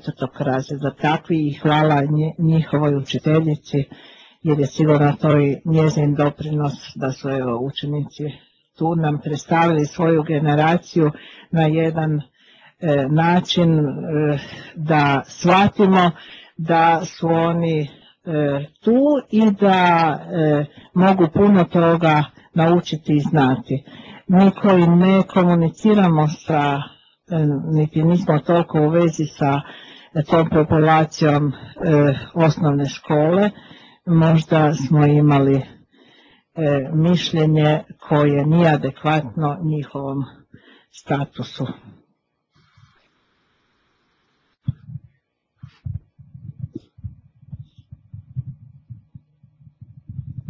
Hvala lijepa. Ako smijem postaviti pitanje gospođi učiteljici, vezano je uz korištenje kućnog računala za učenje i aktivnosti vezano uz odgoj i obrazovanje. Jeste li primijetili zaostajanje djece koja kod kuće nemaju računalnu opremu iz bilo kojeg razloga u realizaciji zadataka zbog toga što im, recimo, zbog nemanja računala nije dostupan internet ili neki elektronički sadržaj koje bi inače mogli koristiti da imaju računalo?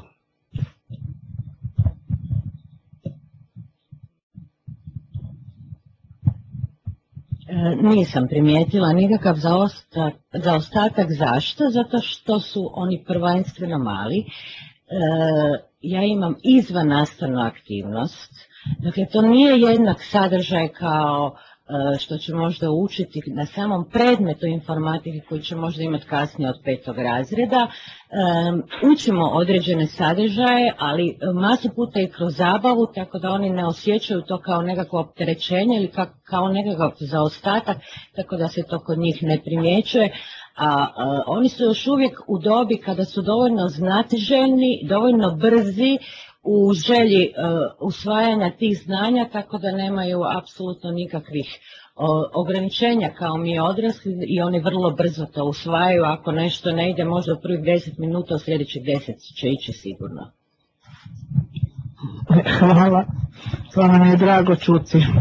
Evo, ja bih još kolegi govorio da prošle godine došao je dopis od ministarstva i agencije da ako je ikako moguće svoje djeci omogućimo pristup internetu ako im je potrebno prepisanje domaćeg uratka.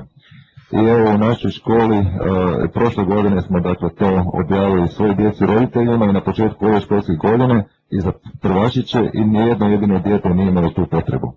Prema tome evo sreće da očevidno sva djeca doma, ako je to istinito, imaju i računalnu opremu i pristup internetu. Evo, sudeći po našoj školi.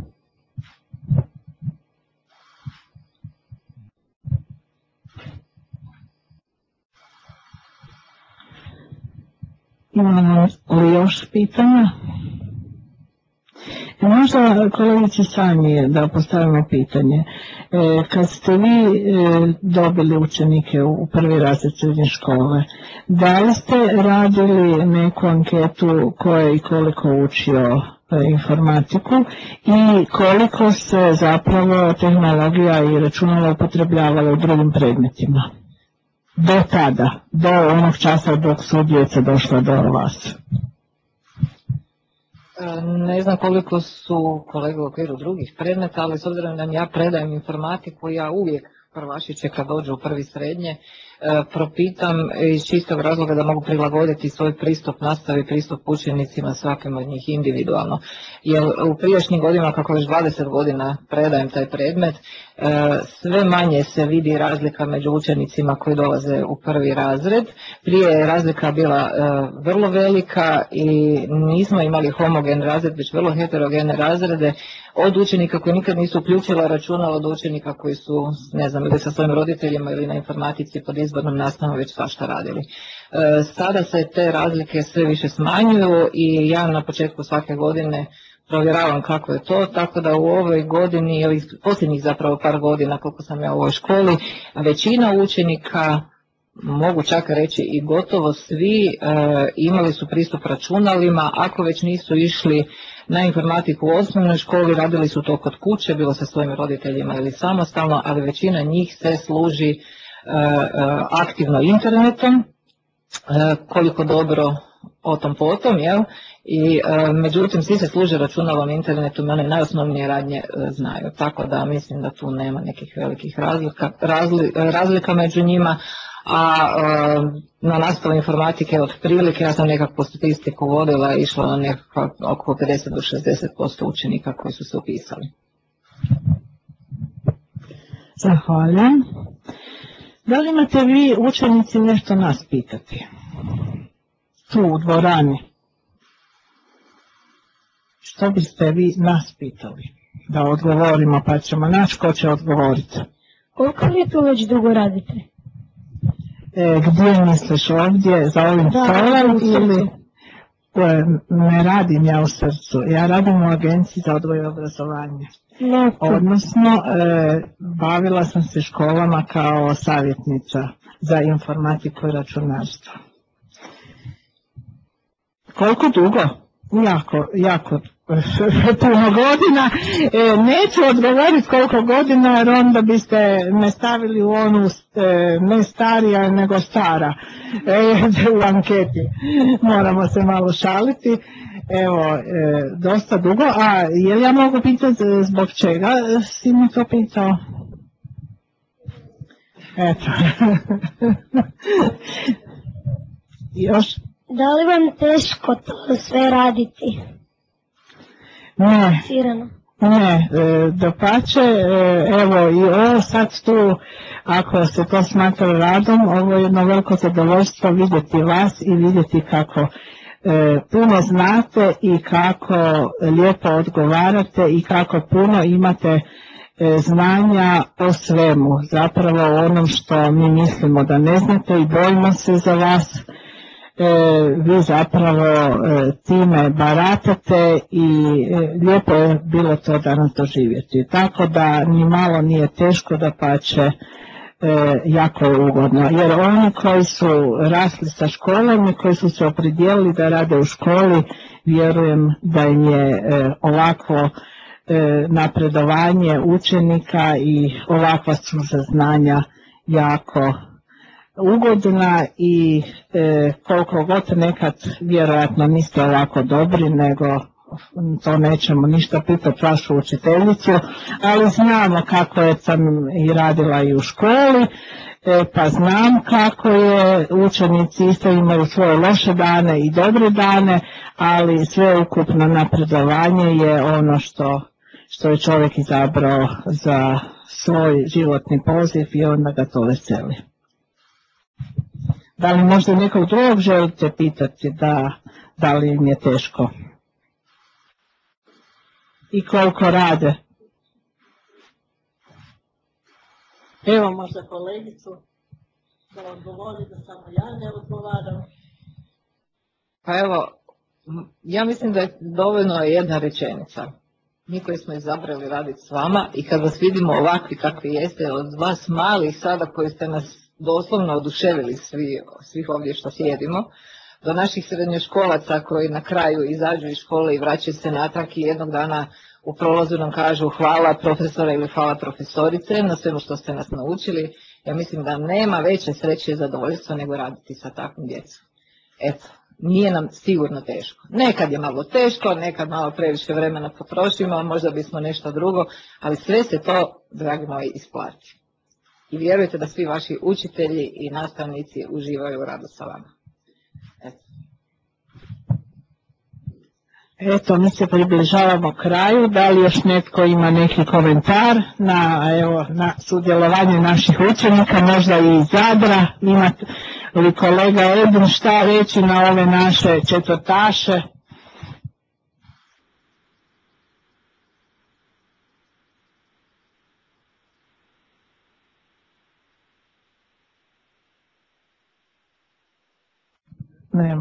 Nema.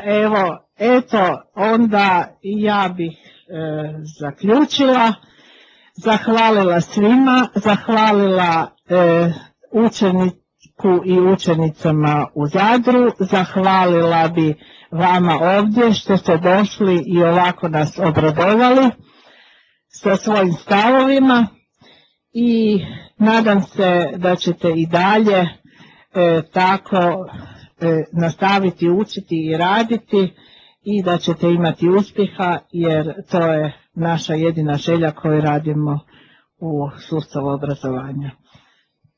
Hvala svima ovdje i doviđenja do drugi puta.